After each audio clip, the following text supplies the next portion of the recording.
My name is Lori Power. My company is MP Benefits, and I'm a group benefit consultant. Each week here is to introduce my favorite people to my other favorite people. And it becomes the best time of the week for networking, for getting to know, and permission, as Melanie said, to have virtual coffees elsewhere.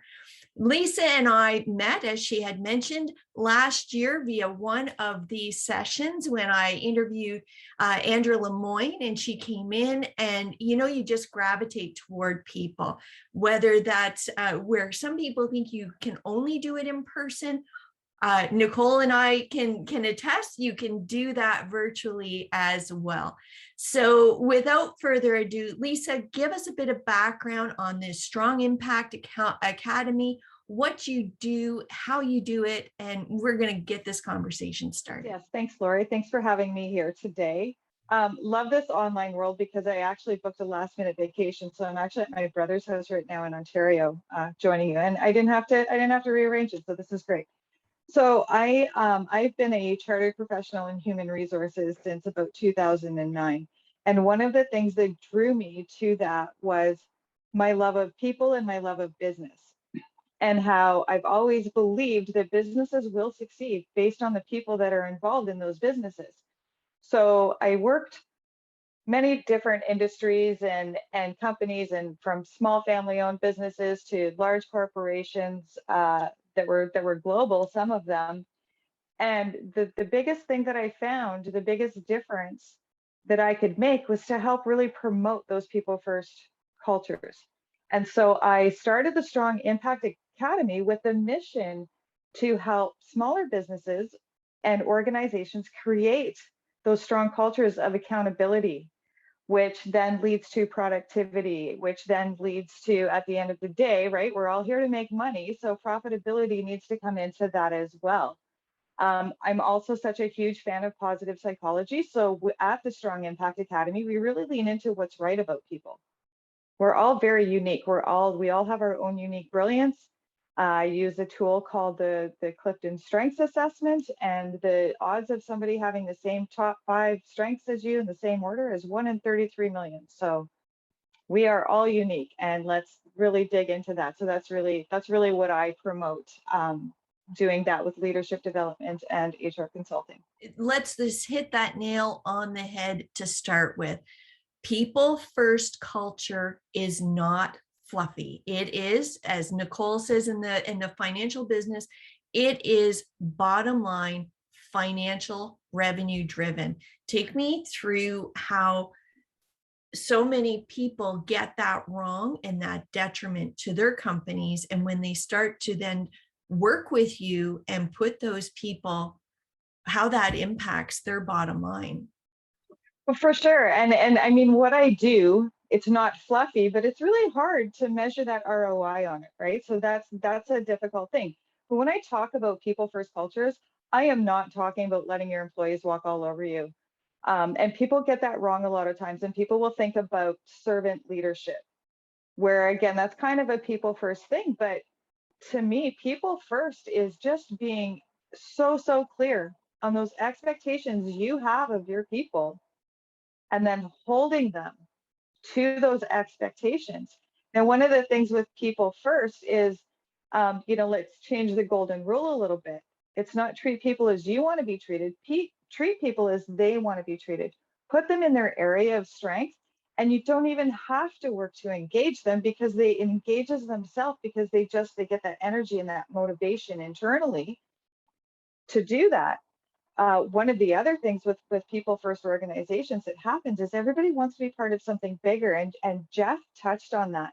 So those companies that have that really strong mission, and you see this in a lot of nonprofits, right, where they just have that bigger purpose out there, it attracts those like-minded people that everybody wants to work on the same page to work towards that goal, and that brings in all of that engagement level as well, right? And then again, it's people first. And if you treat your people right, they're going to treat your customers right, and then your profitability just soars.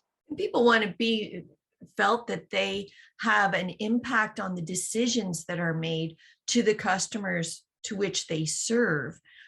Interesting when corporations will track a customer's journey and not track the employee's journey, which will be on that same road. And that's something that you align very well in talking about the strong impact, is that leadership development on how you must look at those items. Absolutely. When you think about, everybody spends a lot of time determining who their ideal client is, right? We all know, like, let's create that avatar, let's create that ideal client, and this is who I serve. But how many companies spend that time determining who's their ideal employee?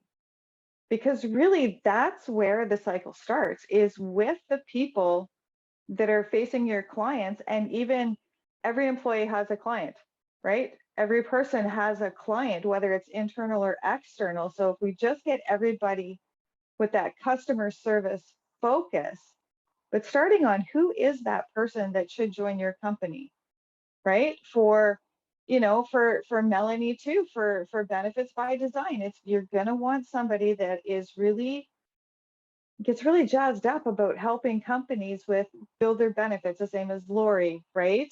With output, it's like, how can we save them time and money? Like, what can we do to bring in to make things easier for them? Like, hire a robot is not about getting rid of people. It's about, let's free up their time so that they can do something that they're better at doing rather than, you know, a menial task. So yeah. Nicole, when you touched on something interesting when we first get started here, and you said you were put on the spot, you had to meet those targets, how that impacted you and created that negative experience, whereby I was talking to somebody last week again, and they are in that role right now, finding it very difficult to meet those targets because of how much time they are spending on the phone talking to their colleagues, all of them trying to get these jobs done, and they're trying to cope with the job and not meeting targets. And I said, well, is this not a training and development situation? Can you not, collectively go as a team for training and development? And I know you're going to nod your head on this. She's like, no, we've tried. They're not going to do that. Did you have similar experiences when you were in that role? I would say I do have similar experience. So the boss tried to pass on, like, you have to complete this, you have to sell this much credit card, this much mortgage, sell this amount, secured lending or unsecured lending. But the problem is, our position is to helping people, like any business, is to find needs in the market and try to help them. Then that create a win-win situation. But like, we are not get taught how to get to yourself in front of a lot of people. Then there is a percentage of people have this demand, then you try to help them, but always do the best for the customer, and then you will have a long-term growth. So instead, just to push you have to sell this amount of credit card to the people who doesn't need it, then you damage your reputation. So that is, like, I had a lot of struggle in that. They're all going to go to credit counseling, and Jeff's going to help them there. And Lissa, you said something, is that it is the leader's job to create that engagement. That's that leader's job, is to look at those opportunities within their employees and the teams that they host. Absolutely. It is, when you talk about these cultures, we had Natasha here a couple of weeks ago talking about, she's the culture officer in her company. But if that doesn't start from the top, then there's really no way that it's going to flow down through the organization. So it's really a leader's job, first and foremost, to lead those people that report to you. And what we're finding, I think, the other elephant in the room is that all these restrictions and COVID-19, and it's like, we can go back to the office. Wait, no, we can't. Yes, we can. No, we can't. It's exhausting. We're all exhausted. but we have people that are looking to us to give them some of that direction. So, you find when you talk to people that they're a little bit short right now, and it's that leaders responsibility almost to just keep their people feeling safe and feeling secure. I'm in Ontario right now. My brother owns a small construction based company. And, I was saying, it's like we just can't find people in Alberta to work. And he's having the same issue here. So then it becomes that much more important to make sure that your people are engaged, to make sure that they're feeling like they're, again, part of that something bigger. And giving them that opportunity to really shine in their workplace and whatever that means for them, because we don't want to start losing good people when we get into job markets like this, right? What's the first step, Lisa, when you start working with a client? Is the first step to do the assessment on personality type and strengths?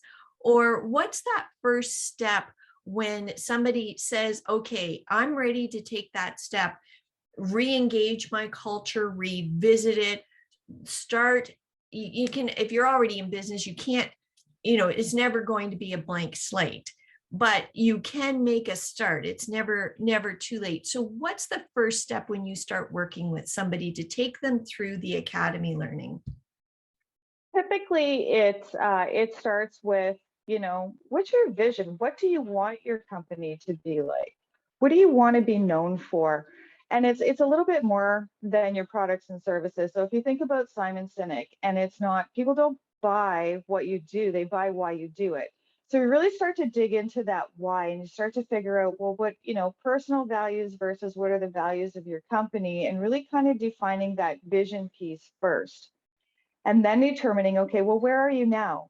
And what are kind of those barriers and those roadblocks that you're seeing that is stopping you from getting to this place that you want to be?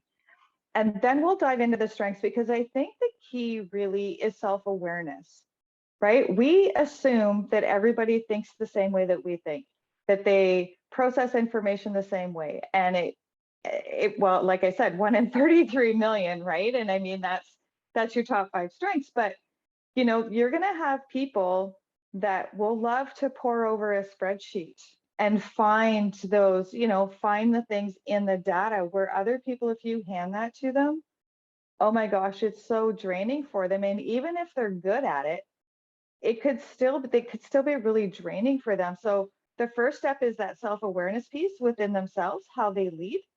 And then the next step is being aware of the strengths of the people that work for you.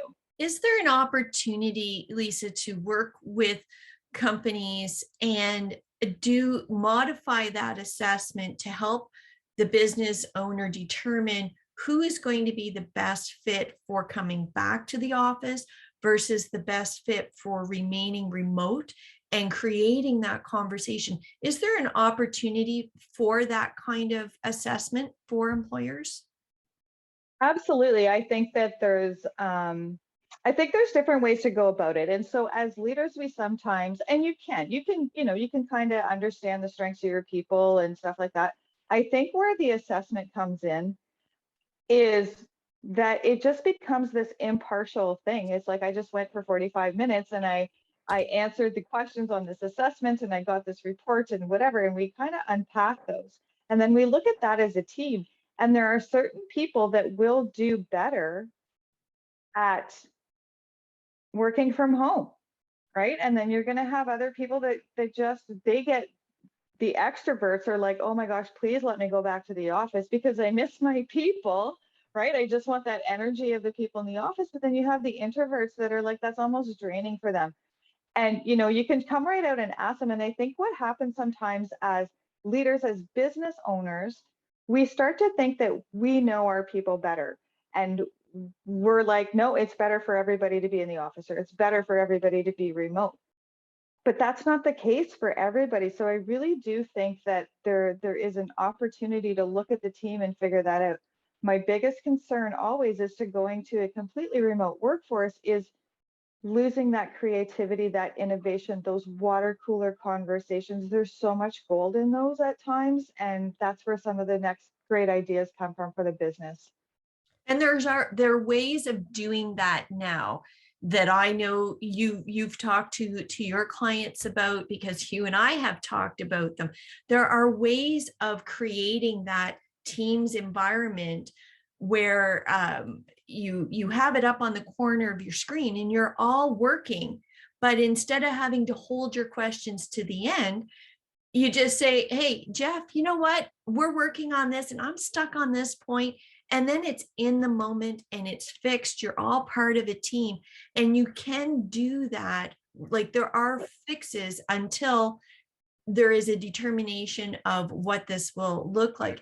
I want to preface it by saying I very much appreciate the kind of people first, strengths-based emphasis on looking at the people on your team as individuals with different, you know, characteristics and qualities and traits, and seeing that as a positive, not as a negative, you know, to the running of your business, right?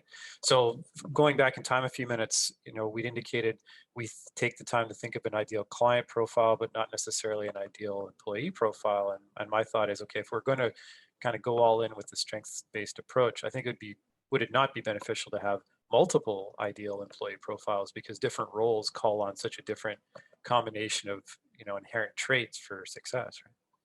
Absolutely. And I would, you know, how you're getting ready to hire for a position, and so you've got the job description and you've got the job ad and you've got all of that. Well, what's that profile? What is that type of person that we're looking for? And lots of times I will go in and I will work with teams and we'll do a team strengths thing. So one of the things is we've all been raised to be well-rounded. You know, you think about being a kid and coming home from school with a report card, and you know, did your parents focus on the A's and the B's, or did they focus on the C's and the D's? Oh, you got a low mark in math, guess what? You get to do more math, right? And it's not that you don't have to be good at those things. You absolutely need to get to a point where there are just some life skills. You just need to get to a point of competency, but you don't need to keep focusing on that. So I always say, like, people are not supposed to be well-rounded, but teams are. So I will go in and I will work with teams and we'll just pull all of the strengths from everybody on the team, and then we'll kind of debrief that, because what you'll find is that there's some common strengths among the group, but it's those ones that are one-offs, right? So you might have somebody on your team that has woo, and woo is just that everybody in the world is a friend I haven't met yet. Well, you know what? Maybe you're sending the analytical person to the networking events when really it should be the woo person going to the networking events. And you start to, you know, you start to job craft a little bit based on the people.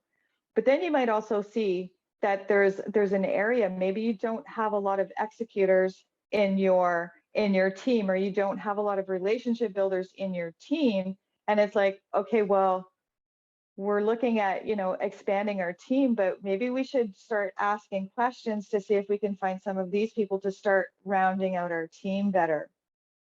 That's where I think sometimes the fly in the ointment personality needs to be part of that team as well, as much as they are very often the pain in the neck, because, you know, can we not just agree one time, right? Everybody knows one of those. But at the same time, we need those people to challenge us and to ask the questions that ultimately our customers are going to ask. You're going to have those analytical customers, whether they're engineers or IT, or that are looking at that nitty gritty. And if somebody on the team isn't being that person, then are you missing out as a company? And I love that you brought that up, Lissa, because that is part of that team building. Well, I had a conversation with a client last week, and you know, they're looking at hiring a couple of different roles, and so we had the conversation about, be careful with that just like me bias. We are drawn to people that are similar to us because it's just like Lori and I. It's like, I get you, right? I just get you, and you get drawn to those people because it's almost like you can read my mind. I don't even have to like talk in full sentences after you spend enough time with somebody like that. But again, like you said, Lori, it's those people that kind of annoy you. And I always use the same example. CliftonStrengths gives you a list of 34. They'll give you your top 5, but you can get your 34 strengths. So my very last strength is a strength called deliberative, and that's the people that take lots of care making decisions. So they go through all what could go wrong, what could go wrong, what could go wrong. Okay, well, that's like very bottom of my list. They just don't think like that. Well, I worked for somebody that was in his top 5, and it used to drive me crazy because it's like, can you just make a decision? Right? Like, why is this taking so long? You're so negative, all of this stuff. And then we do this work together, and I'm like, oh, I get it. So there's a person that I lean on even to this day, where I'll call them up and say, hey, I have this idea. I think, I want to do this. I don't know what the pitfalls are. Like, think about it for 24 hours. I'll buy you a coffee, and we can kind of talk through that. So it's really those things that drive you crazy about somebody is probably one of their strengths. It is one of your lesser strengths, or, we can call it a weakness if we want, but it's like, it just makes the team better, and it just makes that working relationship that much better. It's interesting you mentioned that, because I'm on that let's get moving now. I've got this and I want to go. And I'm married to somebody at the absolute other end. And boy, we go for walks because we need to get to here, and only a walk will do it. Right. And that's the thing. And I think that's that whole opposites attract, because it ends up, you can get into a partnership where it's like, as long as you understand that it's the other person's strength, and you change your mindset a little bit, instead of looking at it like, oh, you drive me crazy. Not that it's not going to continue to drive you crazy a little bit, but if you can look at it where, oh, that's my blind spot, and this is a potential for me to see the whole picture in a different way. Indecision is a decision. So yes. it's not looking at polarity of yes or no. It's the, okay, I just need to sit here. I mean, eventually, yes, a decision needs to be made, but that is a very deliberate decision to not make a decision right now. And I make decisions like this because, like all of you, we have 1,000 decisions, 10,000 decisions we have to make a day. So I don't sit with indecision very often, but when I do, it means that is such an important decision to make. And it also helps me understand why other people dilly-dally, in my opinion, on their decision making, that they're sitting in indecision, and that's okay. I was gonna say, and you know what? It's like people like us, like those activators, that are just like, okay, decisions are made, like jumping in with both feet. I'll deal with the roadblocks as the roadblocks come up. People like us can help the people that are thinking through what could go wrong, what could go wrong, what could go wrong. Those that have always put the people first cultures have always been the companies that we recognize first. We love their brand, and they continue to grow every year for the last century or more. They're well known for their people first culture. And the last year and a half, I think that we now realize we, in whatever level of business we are in, can capitalize on that. And I think there's been a real division between what is human resources and what is people first culture builders. And that's where I think the Strong Impact Academy really comes in to say, one is policy and one is people. You need that, but here's what's going to be revenue generating. Yeah, absolutely. And I mean, there's great books out there. Jim Collins wrote Good to Great, like how many years ago? And every company in there, when you look at it, it's all about the culture. Richard, why can't I remember his name? Contented cows still give better milk, right? That whole book is such a fantastic book. And it's all about those companies that, they've done that. They've built those cultures, and they've built that strong, it's almost like a family feel, right? Where it's, Melanie talked about it, benefits by design, being there and growing the company. Well, you start with that culture when you're little. You don't wait until you're, a massive company and go, okay, we should probably start talking about our culture. It's almost impossible, right? And it doesn't matter. Even, you can talk about culture every day. There's always going to be subcultures in your companies. The bigger they get, the more subcultures you have, but you want to make sure that from the top, you're influencing those cultures so that the subcultures are maybe a little bit different, but not completely different. And I think that those are the companies that last, because those are the companies that have loyal employees. Those are the companies that have loyal customers and clients, and they're the ones that can, stand strong through times like this. Like, who would have thought a year and a half later, we're still talking about restrictions and COVID and all of this stuff. It's the strong companies with the strong leadership and the strong cultures that are going to survive this, and they're going to thrive when we come out the other end of it, because it's more of a, we're all in it together, as opposed to just, keeping your employees in the dark and not talking and not trying to. You don't always have to have the answers. And it's okay to tell your people, I don't know. Here's what I do know. Here's what I think we can do. But it's okay to have that vulnerability too, right? And it's super okay to ask them for help, because we are people first and we like to be helpful. Companies that you were just talking about that do it well, and you bring Richard's book, and if anybody hasn't read it yet, you really should. Contented Cows Give Better Milk. It's a easy but phenomenal read. Those companies that have always done their people first culture never have to advertise or talk about or be concerned about not having diversity and inclusion. It's already there. Those companies are not at fault for not doing it, because they've always been doing it, because they've always put the people first. And that, I think, is such an interesting phenomenon. Yeah, absolutely. And it just, it's, and I think about this, and I have clients ask me about diversity and inclusion and all of this stuff. And I said, well, the last thing you want to do is just be checking boxes for something like that. It should just be enmeshed right into your culture, right? People are people. If right? you have to meet a quota, if you've got to meet a quota that, hey, I've hired 5 females this year, then perhaps it's not a culture of people first. Perhaps it's a culture of, I've simply checked the box because somebody has told me I had to. Yeah, compliance, right? Yeah. And I mean, compliance is obviously very important because we want to stay in business. But, when it comes to things like diversity, inclusion, I just don't know how you just do that just with compliance. And those are the companies that probably aren't going to last, right? That's exactly true.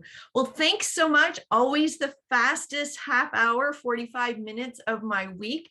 But Lissa, I have to have you back on, because we've got so much more to talk about. So thanks everybody for coming in. It's been wonderful to see you.